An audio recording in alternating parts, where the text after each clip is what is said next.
Imagine opening a website and it behaves like a native app. It works offline, sends you a push notification, loads instantly, and you can even install it on your home screen without visiting the app store. That's a progressive web app for you.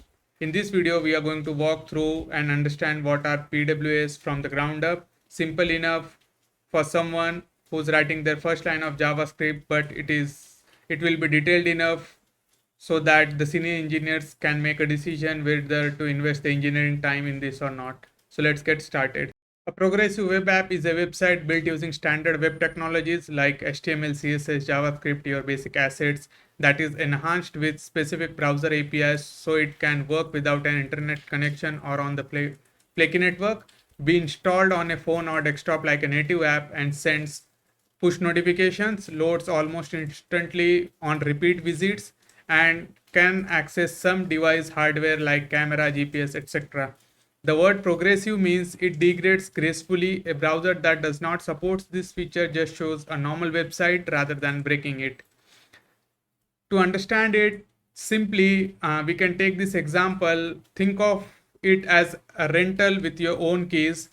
So your regular website is like a rented apartment. You visit, you use it, you leave, and you have no control whatsoever where you are not around. A native app is like owning a house. It's yours, it sits on your device, works even without power grid access offline, and you get the notifications and permanent placement for this on your devices. A PWA is like a smart rental with your own keys. It's still fundamentally a website rented, hosted on a server, but it behaves like it's yours, bringing the best of both.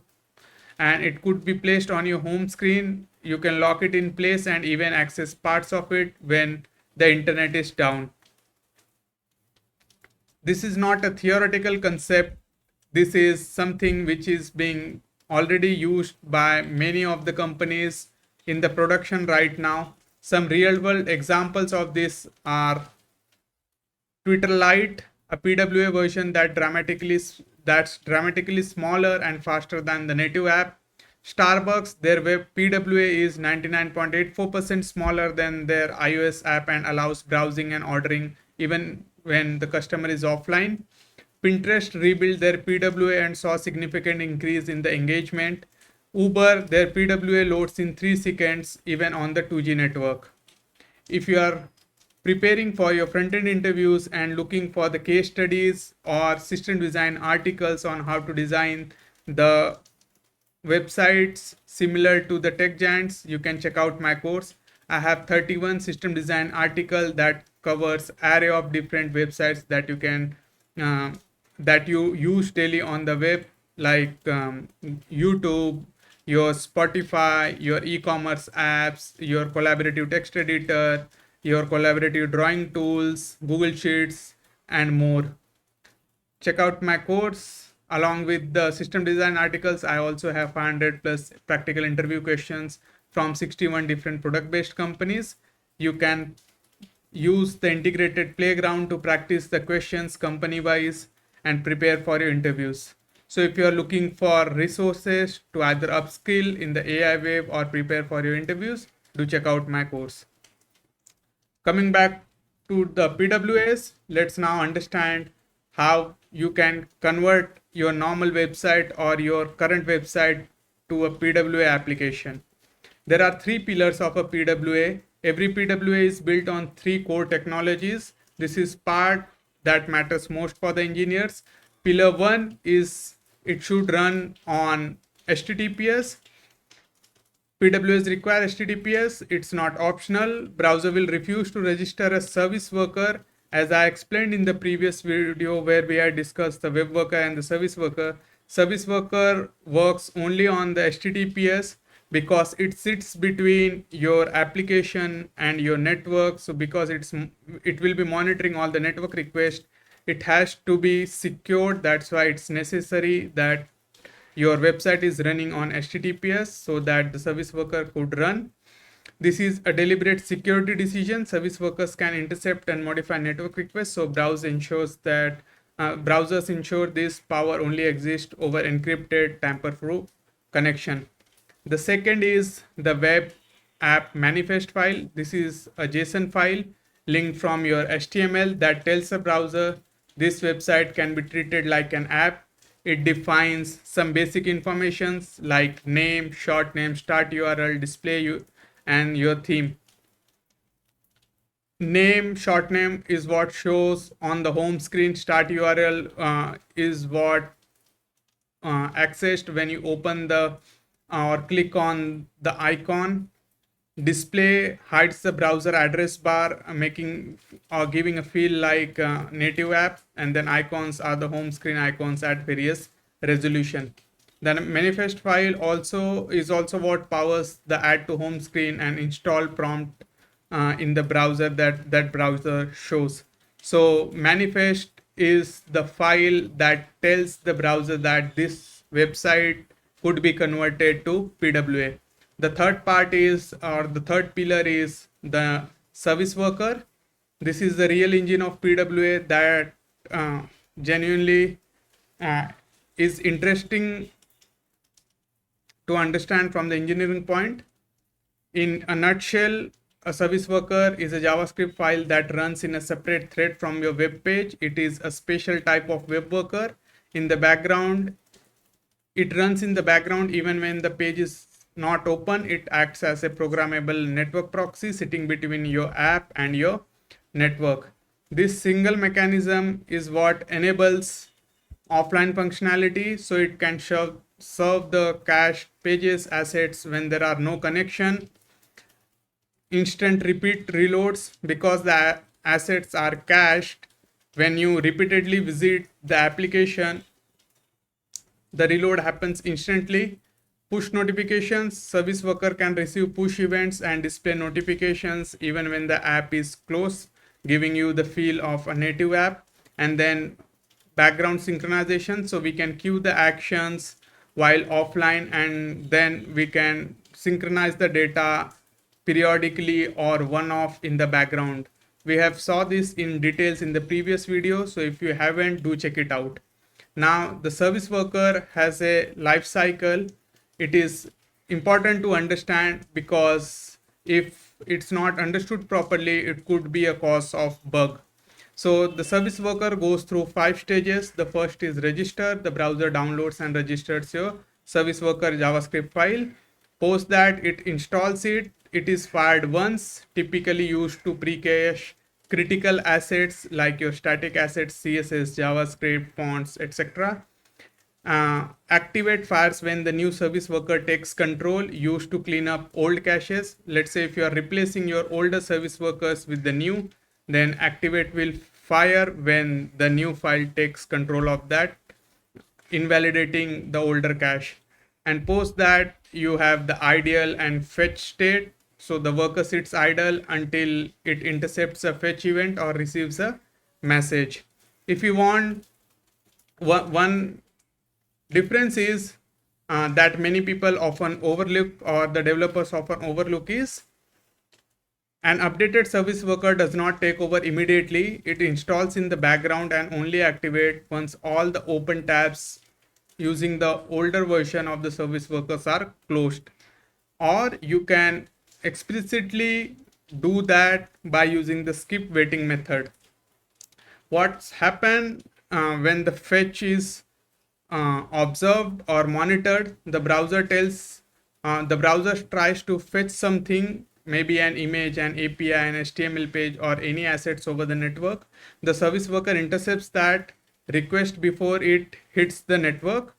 It checks a local cache via the cache API. If the resource exists there, it will be served instantly without touching the network at all. If not, it falls back to the actual network request. This helps to run the PWA even in the offline mode because it can pull the data from the cache, and in the cache you can store multiple things. So let's see the caching strategies. What are different strategies that could be used? So there are 4 caching strategies available. You choosing the caching strategy matters more than the mere presence of service worker. So 4 strategies that could be used is cache first. So checks the cache, fall back to the network. best for the static assets that rarely change. So if you are caching your static assets for your app, you have to use cache first. Second is the network first. Try network, fall back to cache. Best for content that should be fresh when possible. For example, in your app, 80% of things are statics and 20% changes dynamically, like your pricing, your stock inventory, all those things. So for that we can use the network first, where the first request goes to network and then it is went to cache. Third is tail while revalidate. This is the best of both. So serve from cache immediately but simultaneously fetch a fresh version in the background to update the cache for the next time. And last is either cache only or the network only. So you either dependent on the cache or the network, depending upon the purpose. There is no fallback. Now coming to the important question, why teams choose PWA?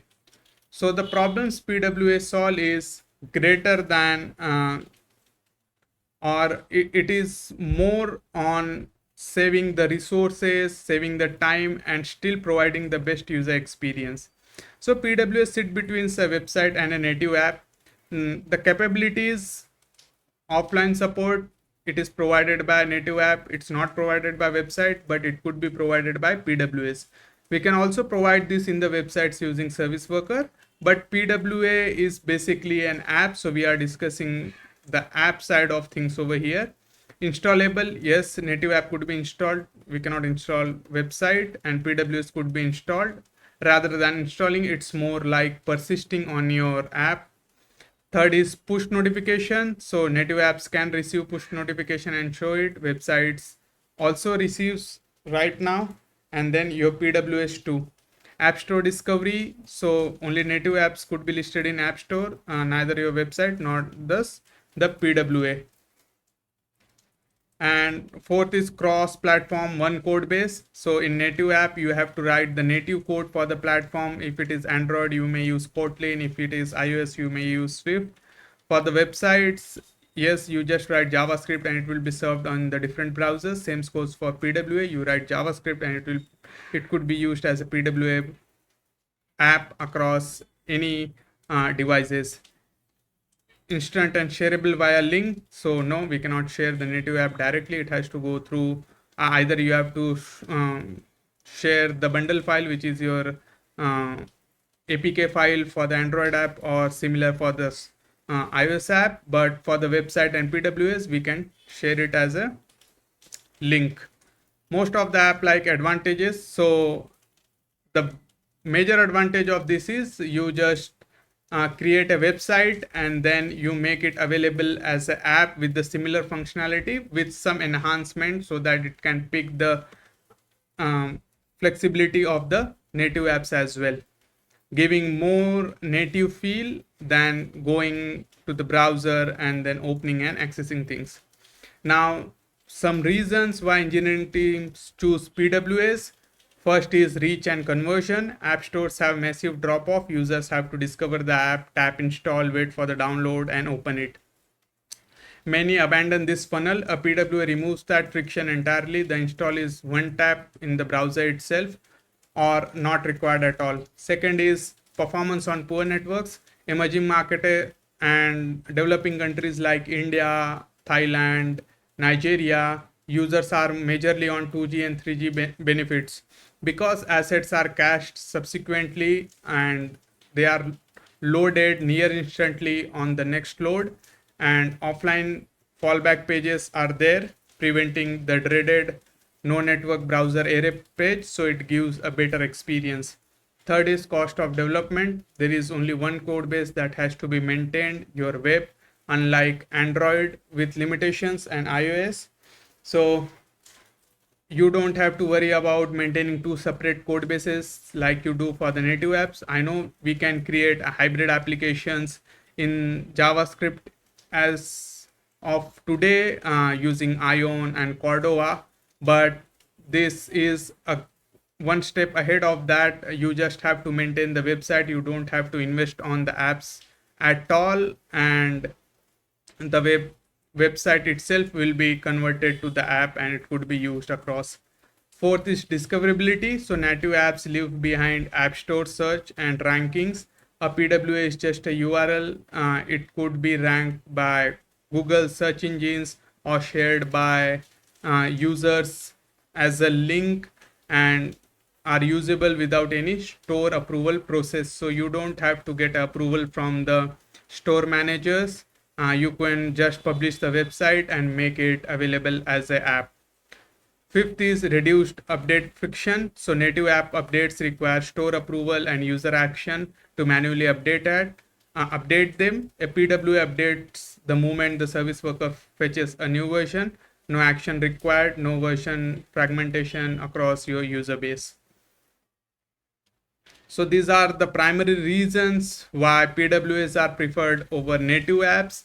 When you have to make a decision, think of, is it really necessary to invest in a native app? If not, can you just take the support of your can you just take support and extend your website to convert this to a progressive web app? Now, where does the PWS shortfall?